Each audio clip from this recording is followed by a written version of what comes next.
बिस्मिल्लाहिर्रहमानिर्रहीम, अस्सलामुअलैकुम। Programme China today में एक बार फिर खुशामदीद। इस मुनफरिद प्रोग्राम के साथ मैं हूं आपकी मेज़बान इशाल अली।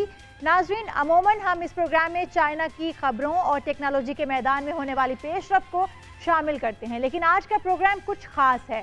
आज हम आपको दस्तावेजी रिपोर्ट के जरिए दिखाएंगे ऐसी कहानियाँ जो अक्कासी करती हैं कि तेज़ी से तरक्की करता हुआ चाइना किस तरह वसाइल को इंसानों पर खर्च करके अपने शहरियों को जिंदगी में आसानियां दे रहा है। तो चलें आगाज करते हैं।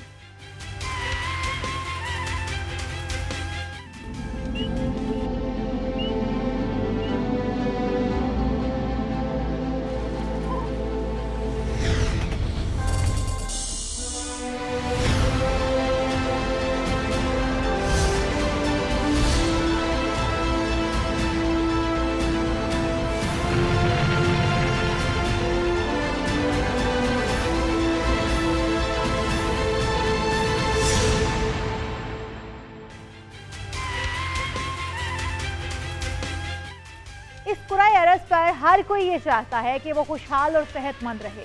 बदकिस्मती से अभी तक दुनिया में हर 10 में से एक शख्स अभी भी गुर्बत का शिकार है। जब हम बीमारी में मुब्तला अफराद, गुर्बत के शिकार बच्चों, औरतों और बूढ़ों को देखते हैं तो सोचते हैं कि कौन इनकी मदद कर सकता है। गुर्बत हमेशा से ही बनी नौ इंसान की मुश्तरका दुश्मन रही है। गुर्बत की बहुत सी वजूहात हो सकती हैं, जैसे कि जंग, बीमारी, सख्त कुदरती माहौल, वसाइल की कमी, समाजी तरक्की की नाहमवारी, साइंस और टेक्नोलॉजी की कमी और इस किस्म की दूसरी वजूहात। दुनिया से इंतहाई भूख और गुर्बत का खात्मा इस सदी के तरक्याती अहदाफ में सरे फहरिस्त करार दिया गया है। ताहम चीन, जो 1.4 अरब आबादी पर मुश्तमिल है, एक बड़ा मुल्क है। इसने महज 8 सालों में अपनी 100 मिलियन आबादी को गुर्बत से निजात दिलाई है। लेकिन उन्होंने ऐसा क्या किया, ये जानने के लिए मगरबी चीन के एक गांव से आगाज करते हैं। इस वक्त इस गांव का नाम पूरे चीन में मशहूर है। ये मिनिंग टाउन कहलाता है।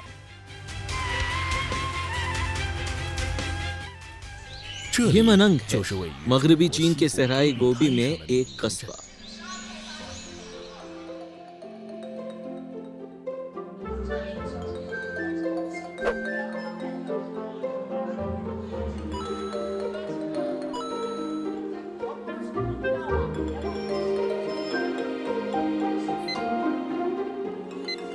पूरे चीन से ये सयाह घर ले जाने के लिए यहाँ की मकामी पैदावार खरीद रहे हैं।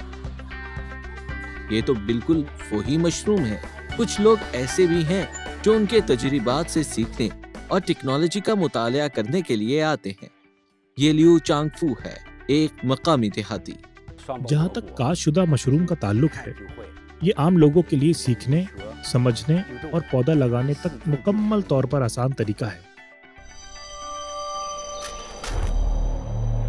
लियू चांगफू का आबाई इलाका ननंगशिया के पहाड़ों में है, जहां जमीन खुश्क और बंजर है और जा बजा धूल और मिट्टी उड़ती दिखाई देती है। गांव वालों की फीकस सालाना आमदनी 500 युआन से भी कम है। 1972 में अक़वाम मुत्तहिदा ने दुनिया में इंसानी रिहाइश के लिए सबसे कम मौसू इलाकों में से इसकी दर्जा बंदी की थी। बेहतर माहौलियाती वसाइल की हामिल जगह में रिहाइश के लिए मुंतकिल होना गुर्बत से निकलने का वाहिद रास्ता था। 1997 में हुकूमत के मंसूबे पर अमल करते हुए फौजियान मशरकी चीन का एक ज्यादा तरक्की याफ्ता सूबा मगरिब में इस पसमानदा इलाके के साथ इमदादी शराकत दारी के लिए मुंसलिक किया गया। लियू चांगफू अपने आस पास के 60,000 से ज्यादा देहातियों के साथ मिलकर किसी ऐसी जगह मुंतकिल हो गया जहां कुदरती हालात कदरे बेहतर थे। उनके नए घर को आज हम मनंग टाउन के नाम से जानते हैं। हमारे मुकामी रिश्तेदार और दीगर लोग जो जुनूबी पहाड़ों से आए हैं, ज्यादातर अनपढ़ हैं। वो मुश्किल से ही कोई पैसा कमा सकते हैं। वो यकीनी तौर पर अपनी जिंदगियों को तब्दील करने से कासिर हैं।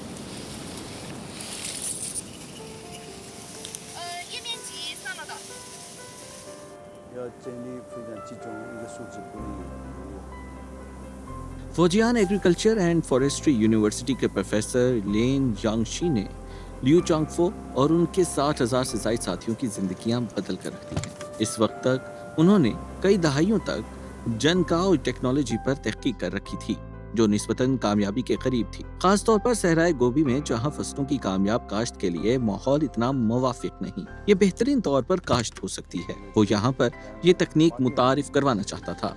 यहाँ के सख्त कुदरती माहौल को बेहतर बनाने में मदद के साथ साथ उसने गांव वालों को कामयाबी का रास्ता तलाश करने के काबिल भी बनाया। प्रोफेसर लेंग जियानशी ने मनंग टाउन में मकामी तालिब इल्मों के अपने पहले बैच का इंतखाब करना शुरू किया। जैसा कि मुझे याद है, जैसे ही मैंने पहली बार प्रोफेसर के साथ राब्ता किया, उन्होंने मुझसे पूछा, क्या आप कभी स्कूल गए हैं? मैंने कहा, जी हाँ, ये अच्छा है कि तुम स्कूल से पढ़े हो, अब मैं तुम्हें खुद काम करना सिखाऊंगा। सख्त मुश्किल हालात में और गैर यकीनी के बावजूद प्रोफेसर लीन ने बहुत सी मुश्किलात का सामना किया, लेकिन वो पुरज़्म रहे। जो चीज आखिरी दम तक उसके साथ रही वो टेक्निक थी जो वो दरख्तों की बजाय घास से मशरूम उगाने के लिए यहाँ लाया था। पहले साल के दौरान लिू चोंगफू ने 7,000 युआन से ज्यादा कमाया। ये एक बहुत बड़ी रकम थी जिसका वो तस्वुर भी नहीं कर सकता था। ये उसकी साबिका आमदनी से 10 गुना ज्यादा था। ये तारिकीन वतन जो इंतहाई सख्त माहौल वाले इलाकों से नकल मकानी करके आए थे, बिलाखिर खुशहाली का एक पायदार रास्ता तलाश करने में कामयाब हो गए। जैसे ही उन्होंने अच्छी कमाई करना शुरू की, उनकी गुर्बत दूर हो गई। आजकल तारकीन वतन नजरियात में पुरानी नस्लों से मुख्तलिफ हैं। जब तक कमाई के किसी नए तरीके से फायदा हासिल हो रहा है और वो इससे पैसे कमा सकते हैं, ये लोग वो काम करने के लिए अच्छी तरह मेहनत करेंगे ताकि वो अपनी आमदनी को बेहतर बना सकें।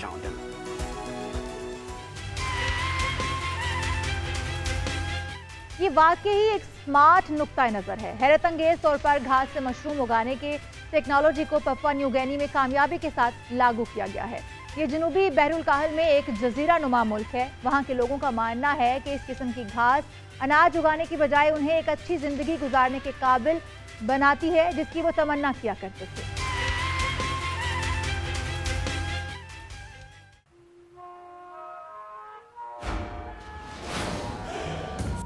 बहरुल काहिल के जुनूब मगरिब में 600 से ज्यादा छोटे बड़े जजीरों पर मुश्तमिल एक मुल्क है। ये पपुआ न्यू गिनी है। ये पहाड़ी इलाका है और ये ज्यादातर नाहमवार है।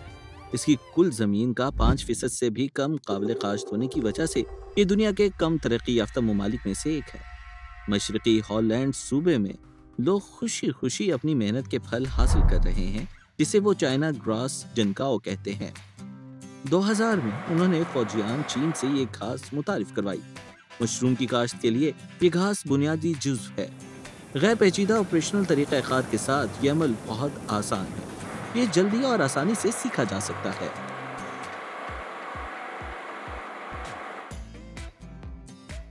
दारुल हुकूमत पोर्ट मोर्सबी में मशरूम 100 कीना फी किलोग्राम तक फरोख्त हो सकते हैं। मशरूम का एक किसान एक साल में 15,000 कीना कमा सकता है। कॉफी या सब्जियां उगाने की सालाना आमदनी से 7 गुना ज्यादा। ये हैरत अंगेज था। आप मुख्तसर वक्त में बार बार फसल काट सकते हैं, यहाँ तक कि आप हर रोज मशरूम की कटाई कर सकते हैं, पैसा कमाने के लिए एक फौरी तरीके के तौर पर। इसने हमारी जिंदगी को मुकम्मल तौर पर तब्दील कर दिया। सिर्फ पपुआ न्यू गिनी ही नहीं, बहरुल काहिल में वाक़ बहुत सी जजीरा नुमा ममालिक और यहाँ तक कि अफ्रीका में ज्यादा से ज्यादा लोग जनगांव से मशरूम उगा रहे हैं। आजकल वो चीन की तरफ से इस मखसूस तोहफे को हैप्पी ग्रास का नाम देते हैं।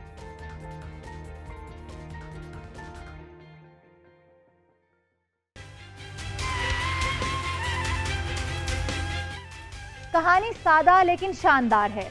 जनकाओ से मशरूम उगाने की कहानी ज्यादा से ज्यादा ममालिक में फैल रही है। एक दही लड़की जो एक बड़े शहर में काम करती थी, दही इलाके में वाक़े अपने आबाई गांव वापस आती है। फरागत के वक्त में बोर होने पर उसने टिकटॉक ब्राउज करना शुरू किया और गैर मुतवक्के तौर पर खेल में 1.8 मिलियन से ज़ायद फॉलोवर्स के साथ एक ऑनलाइन इन्फ्लुएंसर बन गई। चलिए देखते हैं वो हमें किस किस्म की कहानी सुनाने जा रही है।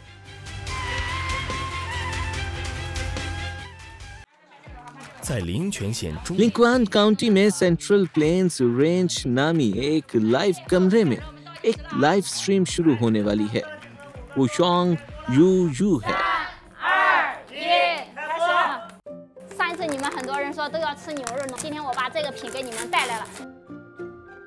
ये योंग शू शू है।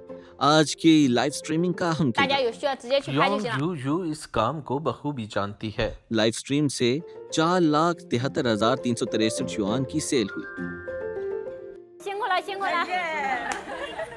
वस्ती चीन से वाक़े लिंगवान काउंटी चीन की सबसे ज्यादा आबादी वाली काउंटी कहलाती है। इसकी आबादी 2.3 मिलियन से जायद है। वाफिर वसाइल और मसनूआत के बावजूद पब्लिसिटी ना होने की वजह से इनकी सेल्स अच्छी नहीं रही। कीमत भी इंतहाई कम मिली। कफे अफसोस मिलते हुए लिंगवान लोगों का ख्याल था कि वो हाथ में सोने का कटोरा लेकर भीख मांग रहे हैं। चीन में इंटरनेट के फैलाव के बाद से लिंगवान लोगों ने अपनी कामयाबी का रास्ता तलाश कर लिया।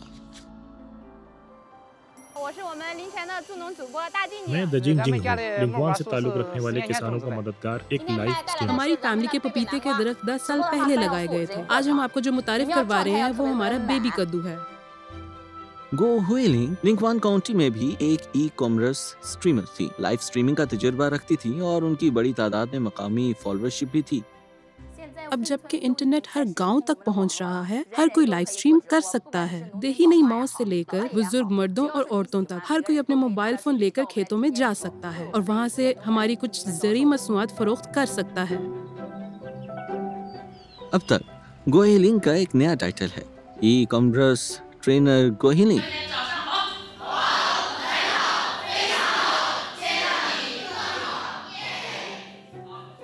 लाइव स्ट्रीमिंग के काम की बदौलत गोहिलिंग ने अपना एक मुनफरिद तजुर्बा हासिल किया है जो वो इन आम किसानों के साथ बांटती हैं जो अपने सेल्स के चैनल्स को खोलना चाहते हैं। आपकी फैमिली कितने मवेशी पाल रही है?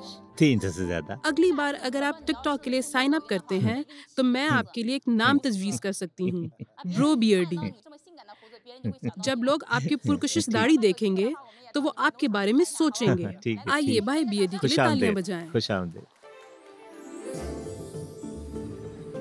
ये हुनर सीखने के बाद घर लौटते हुए ब्रो बियर्डी इन सारी ट्रिक्स को आजमाने के लिए बहुत पुरजोश था। वो जो फरोख्त करने जा रहा है वो साइज में वाकई बड़ा है। उसके घर के पाले हुए मवेशी, क्योंकि ये उसकी पहली लाइव स्ट्रीम है जिसमें ब्रो बियर्डी मुकम्मल तौर पर नातजुर्बेकार है। उसने मखसूस तौर पर ई कॉमर्स ट्रेनिंग प्रोग्राम के ट्रेनर्स को अपनी मदद के लिए मदऊ किया। ब्रो बियर्डी ने एहतियात से अपने लाइव स्ट्रीम डेब्यू के मकाम का इंतखाब किया और वो था उसके घर के मवेशियों का बाड़ा।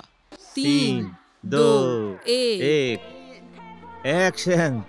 हमारे मवेशियों के लिए प्री ऑर्डर अब ऑनलाइन दस्तयाब है। हमारे मवेशियों को सब चारा खिलाया जाता है, कोई इजाफी चीज शामिल नहीं की जाती। एक प्री ऑर्डर किया जाता है। लिटिल फे ने एक मवेशी का ऑर्डर दे दिया है। खुशामदीद, आपकी हिमायत का बहुत शुक्रिया। गैर मुतवक्के तौर पर बहुत सी खुशी हासिल हो गई। उसकी पहली ही कोशिश में ब्रो बियर्डी ने कामयाबी के साथ एक मवेशी फरोख्त कर लिया। वो खुशी के मारे हर वक्त हंसता रहता है। वो उफ़क़ पर आने वाली उम्मीद को देखता है।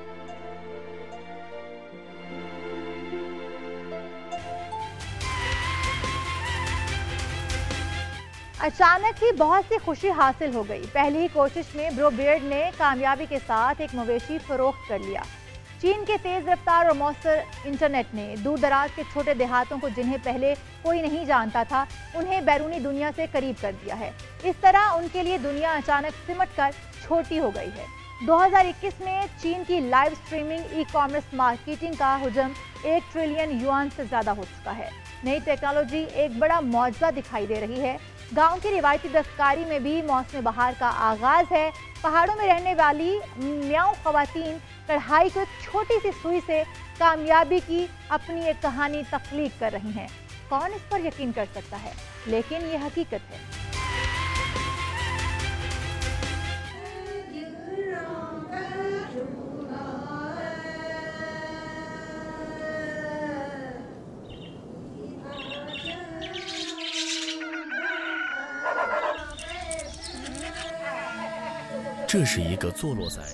ये दूर पहाड़ों में वाक़ एक आम सा गांव है।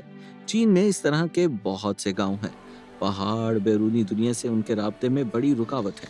बहुत थोड़ी ज़मीन होने की वजह से ये ख़ानदान मुश्किल ही से अपना गुजारा कर पाते हैं। गुर्बत कई नस्लों से उनके लिए एक डरावना ख्वाब है। 2013 में चीनी हुकूमत ने टारगेटेड गुर्बत के खात्मे की हिकमत अमली का आगाज़ किया। अच्छी पॉलिसी की बुनियाद पर एक बेहतरीन तरीक़ाकार ज़रूरी है।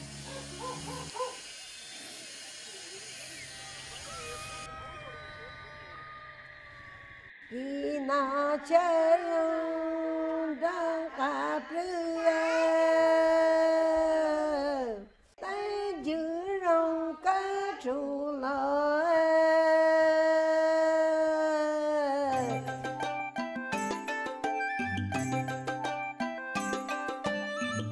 शेनलियान इस बात पर गौर कर रही है कि गांव की खवातीन को बेहतर जिंदगी गुजारने के लिए किस तरह रहनुमाई की जाए।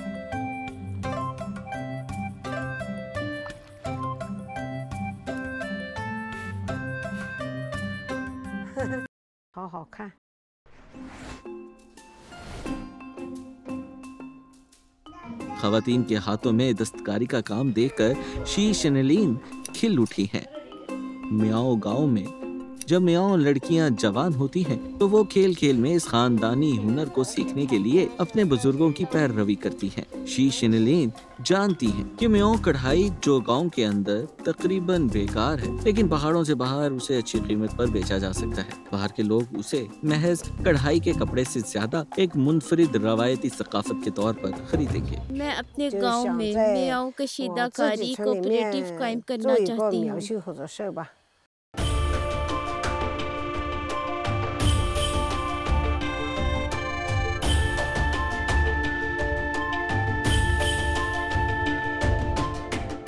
चलो करके देखते हैं। उसकी फैमिली के 3 कमरों पर मुश्तमिल टाइल वाले घर में शी शेनलिन मियाओ कशीदाकारी वर्कशॉप कायम करती हैं। गांव की 54 औरतें इस कोऑपरेटिव में शामिल हुई। 5 लोग कहते हैं मियाओ कढ़ाई जो हमने पहले बनाई थी वो खुद पहनने के लिए थी। जब आप हमें इस तरह की मियाओ कशीदाकारी बनाने के लिए मुनज़्ज़म करते हैं तो इसका मकसद क्या होगा? अब हम सिर्फ मियाओ दस्तकारी बनाने से कहीं बढ़कर काम करेंगे। हम कुछ और तख्लीक कर सकते हैं। बैग्स, बुक मार्क्स और दूसरी अशिया सब कुछ बनाया जा सकता है। पहला बड़ा ऑर्डर आखिरकार आ रहा है। एक बड़ी कंपनी उनसे अपनी मर्जी के मुताबिक मसनूआत का ऑर्डर देती है। शी शेनलिन 7 सबसे अच्छी कढ़ाई करने वाली खवातीन का इंतखाब करती है। उनकी पूरी जिंदगी में पहली मुस्तनद मसनूआत को मुकम्मल करने में उन्हें 23 दिन लगते हैं। गाहक मुकम्मल तौर पर मुतमईन है। जर्मनी, ऑस्ट्रिया, सर्बिया, मलेशिया और दीगर ममालिक में दोस्तों को भेजी जाने वाली तोहफे के तौर पर मियाओ कशीदाकारी दूर दराज पहाड़ों के इस छोटे से गांव से शुरू हुई और अब आलमी सतह पर जा रही है। यहाँ तक कि बड़े फैशन ब्रांड्स का हदफ भी बन गई है। इन आम मियाओ खवातीन ने शायद इसका ख्वाब कभी नहीं देखा होगा कि यहाँ जो दस्तकारी का काम किया जाता है वो एक दिन गुर्बत से छुटकारा पाने के लिए उनके लिए सुनहरी कलीद बन जाएगा। बच्चों की देखभाल करने वाली खवातीन जब वो किसी मेले पे जाना चाहती हैं या कुछ खरीदना चाहती हैं, उन्हें अब शोहरों से पैसे मांगने की जरूरत नहीं पड़ती। उनके पास अपनी कुछ कमाई होती है। आप सबके पास घर पे कुछ बचत तो होगी, हम सबके पास होती है। आप इर्द गिर्द मालूम कर सकते हैं, कढ़ाई करने वाली हर औरत के पास अपना जाती पैसा होता है। इनको देखें कितने खुश हैं। हर कोई दिल की गहराइयों से हंसता है। वो अब गुर्बत के बारे में फिक्रमंद नहीं है। मुतलक दिन गुजर चुके हैं। 2021 में शिबाडोंग गांव की फी कस आमदनी 20,167 युआन हो चुकी है। 8 साल पहले के मुकाबले में 11 गुना ज्यादा है। यहाँ तक कि गांव वालों के मेडिकल और पेंशन इंश्योरेंस की भी अच्छी तरह से जमानत दी गई है। ये कितना काबिल सताइश है। चीन एक फराग दिल मुल्क है। यह गुर्बत के खात्मे के अपने तजुर्बात का फौज तौर पर इश्तराक करता है। इन ममालिक के साथ जिनकी ज़रूरियात वैसी ही हैं, उसी तरह का एक और गांव है जहां मकामी लोगों ने चीन की मदद से कामयाब जिंदगी हासिल की। हाथ में सुई और धागे की मदद से ये हासिल कर पाए। लाओस बेंगलोर गाँव।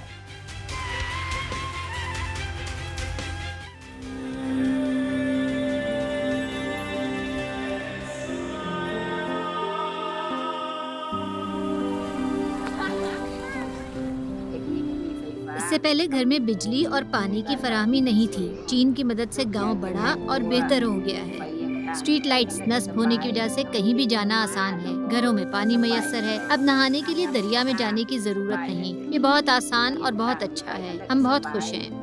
यांगलोंग गांव लाओस के शहर लुआंग प्राबांग में वाक़ है। यांगलोंग गांव में सिलाई कढ़ाई की तारीख बहुत पुरानी है। ज्यादातर मकामी औरतें कपड़े बनाने में माहिर हैं। जब चीनी आमदनी का मंसूबा आया, हमने एक प्रोडक्शन टीम कायम की। साथ ही कपड़ा तैयार करते हैं और कपड़े से लिबास बनाया जाता है। अब मसनूआत को पहले से ज़्यादा कीमतों पर फ़रोख्त किया जा सकता है। चूँकि गाँव की औरतों की आमदनी होती है, इसलिए इनकी फैमिली की हैसियत बढ़ जाती है।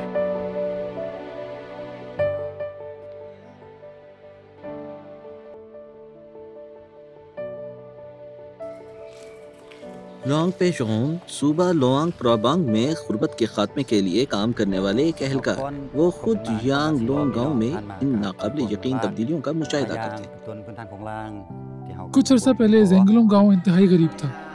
खास तौर पर मकामी इंफ्रास्ट्रक्चर बहुत पीछे रह गया था।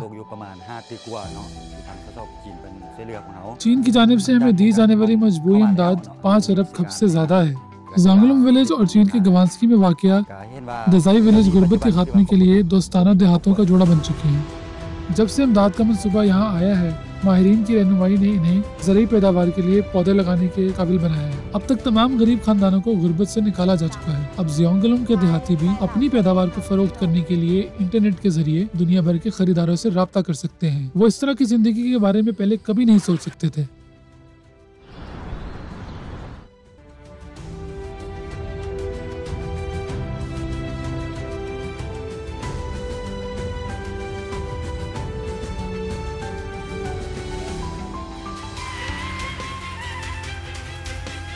यहाँ वक्त हुआ एक ब्रेक का। हमारे साथ रहिए और देखते रहिए GNN।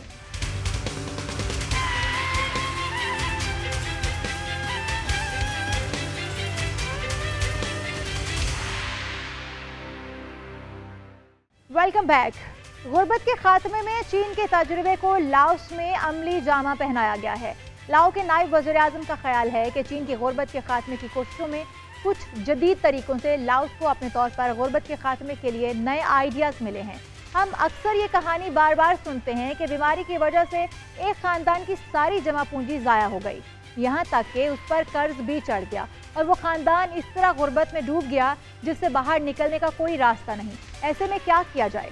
क्या ही अच्छा हो अगर एक कॉल पर डॉक्टर आपके पास मौजूद हो। दही चीन में ऐसी कामयाब मिसालें सामने आ रही हैं। आइए चलकर देखते हैं।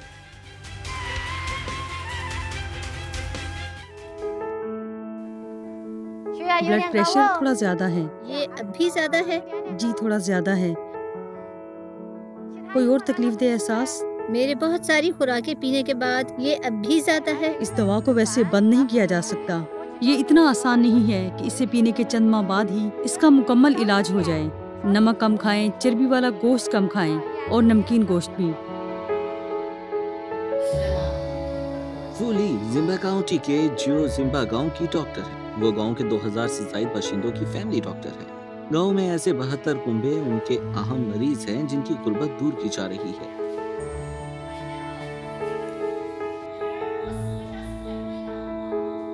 इस तरह के वसी पैमाने पर बिखरे हुए देहातों में अंदर और बाहर नक्लो हमल काफी तकलीफ दे होती थी। अगर कोई काउंटी का दौरा करना चाहता है तो पहाड़ों को अबूर करके उसे आने जाने के सफर के लिए काफी दिन लग जाते हैं। बहुत दफा ऐसा हुआ कि मामूली बीमारी का जब इलाज ना किया गया तो वो बड़ी बीमारी बन गई। एक बार जब कोई बीमारी संगीन हो गई तो मरीज को उसके साथ ही रहना पड़ा, क्योंकि वो मेडिकल के अखराजात की अदायगी मुश्किल से बर्दाश्त कर सकते थे। इस मुश्किल को हल करने के लिए हुकूमत ने फंड रेजिंग के जरिए मुआवजे का तरीक़ाकार शुरू किया और इसी वक्त में खानदानी डॉक्टरों की टीम जो गांव, कस्बे और काउंटी सतह के डॉक्टरों पर मुश्तमिल है, बाकायदगी से गांव और कस्बों का दौरा करती है ताकि घर घर तिब्बी सर्विस फराहम की जा सके। हमारी टीम बुनियादी तौर पर हमारे गरीब घरानों की तरफ से खानदान के डॉक्टर साइन अप के लिए जिम्मेदार हैं, जिसकी तजहीद साल में एक बार की जाती है। जो लोग बीमार नहीं, इनके लिए सामाई बुनियाद पर घरों में फॉलो अप की जरूरत होती है।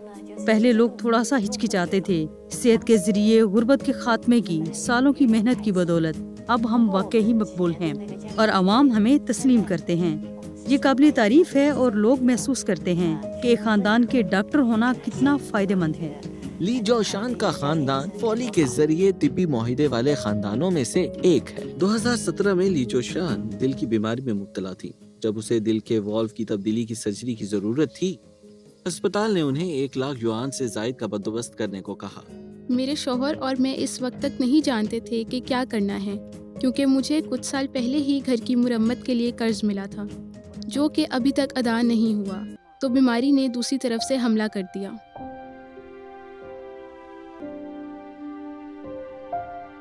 जैसे ही फोली ने उसके बारे में सुना, उसने हुकूमत से इमदाद की दरख्वास्त करने में उनकी मदद की। हुकूमत की पॉलिसियाँ बहुत अच्छी हैं। गांव के नुमाइंदों और डॉक्टरों ने हमें एक गरीब घराना करार दिया। अखराजात 2 लाख से ज़्यादा थे, जिनमें से 1 लाख से ज़ायद वापस कर दिए गए। इसी साल जिम्बा काउंटी ने नए ज़राई कोऑपरेटिव्स, बड़ी बीमारियों से निजात और माशरती इमदाद के प्रोग्राम्स के फंड्स को आपस में जम किया। गरीबों के हस्पताल दाखिले के अखराजात की वापसी की शरह को 58% से 86% तक ज्यादा बढ़ा दिया गया। फोली गांव की बाकायदा दौरे करती है और वो जिस भी घर का दौरा करती है, सब मेजबान उसके साथ अपने खानदान के रुकन जैसा बर्ताव करते हैं। वो बाकायदगी से उनका तिब्बी मुआयना करती है। एक बार जब कोई बीमारी जाहिर होती है, वो न सिर्फ उनका इलाज करती है, बल्कि उनके बोझ को कम करने के लिए मुआवजे की मुख्तलिफ पॉलिसीज के लिए दरखास्त देने में भी फौल तौर पर उनकी मदद करती है।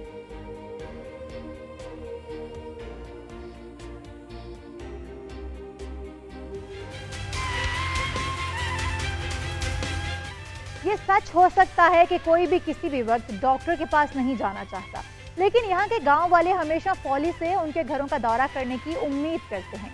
सेहत के जरिए गुर्बत के खात्मे के जिम्बा काउंटी के तरीक़ाकार को 2021 में गुर्बत में कमी के आलमी तरीकों में से एक के तौर पर तस्लीम किया गया। तरक्की पजीर ममालिक के हवाले के तौर पर फ़रोग देने के लिए गुर्बत का खात्मा बुनियादी तौर पर लोगों की मदद करना है। ये एक कहावत है जिसे हम सब वाकिफ हैं। एक और कहावत है जिसकी जड़ें चीनी अवाम के दिलों में बहुत गहरी हैं। कोशिश बच्चों से शुरू होती है। इल्म के जरिए गरीब इलाकों में एक बच्चे की किस्मत को तब्दील करने से खानदान और आने वाली नस्ल की जिंदगियां हमेशा के लिए तब्दील हो सकती हैं। एक खातून हैं जो चीन में बहुत मशहूर हैं।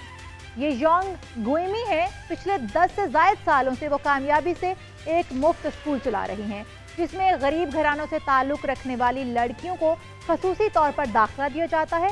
वो इन तालिबे इल्मों को अपने बच्चों की तरह समझती हैं। बच्चे भी उन्हें अपनी माँ समझते हैं, क्योंकि माँ योंग ही हकीकी मानों में उनकी किस्मत को तब्दील करती हैं। चलें माँ योंग से मिलते हैं, एक आम इंसान जो बहुत गैर मामूली तौर पर अजीम है।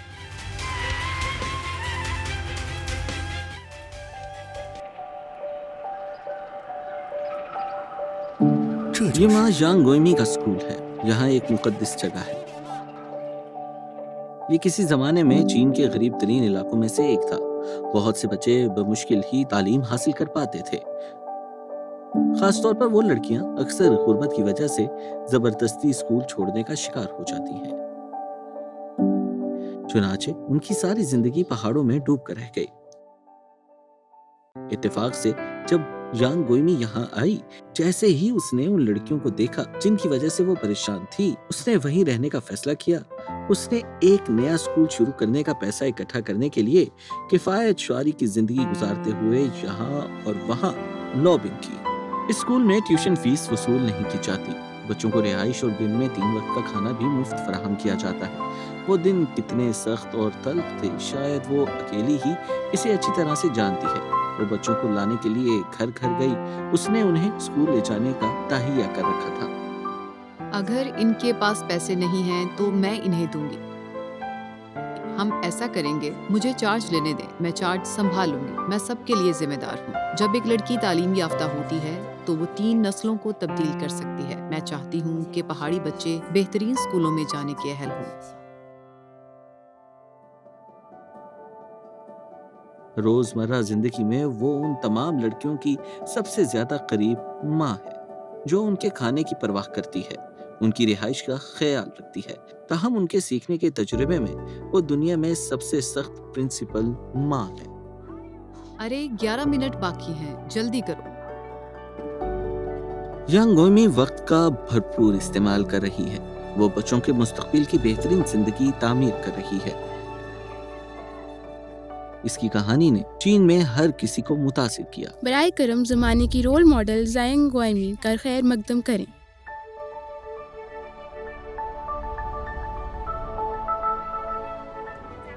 मैं अब एक डॉक्टर हूँ। मैं अब एक पुलिस ऑफिसर हूँ।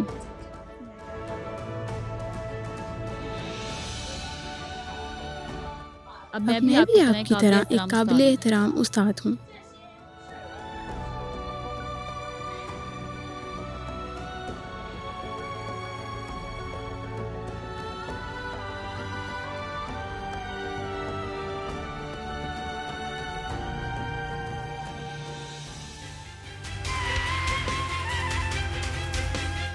वीडियो में नजर आने वाली खातून डॉक्टर, पुलिस अफसर और टीचर सब योंग मा की साबिका तालिबात हैं।